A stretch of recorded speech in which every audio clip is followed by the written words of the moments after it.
Hey, this is Jerry at Pierce Chapel. Thank you for joining me for this meditation moment. The last few weeks, our men's Bible study group has been going through the book of Nehemiah, and just last night we talked about chapter 2, where God had been stirring on Nehemiah's heart after he found out that Jerusalem was in ruins, and Nehemiah felt called to go back there. Problem was, Nehemiah was in Persia. He was the cupbearer for the king, meaning he was the one that tasted the king's wine to make sure that it wasn't poison. So there was a level of trust there between the king and Nehemiah.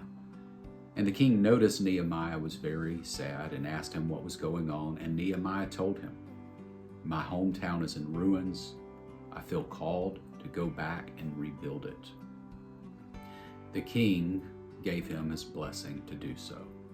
And not only that, he gave him guards, soldiers to accompany Nehemiah on the trip to guarantee his safety as he traveled.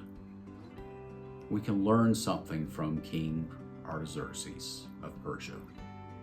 He wasn't necessarily called by God in this situation. He had nothing to do with Jerusalem's history or story. He was not a Hebrew person himself, but he encouraged and empowered and equipped Nehemiah to follow God's call. When I was very early in my ministry, I put a lot of pressure on myself. I thought that the success or the failure of a church was on me. I needed to make all the right decisions, do all the right things, and if people in the church were doing what they should do or they weren't doing what they should do, it was all a reflection on my leadership. Fortunately, I grew out of that. Sometimes we have to be willing to take the role of the king of Persia, to be able to say, okay, I see that God is calling you to something, and it's not my call.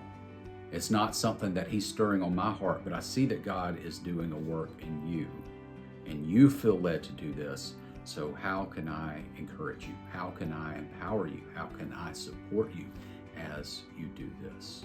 I think that's a lesson we all could learn. It's not always just about us and our stories and what we're doing. Look around. God is at work in the lives all around you.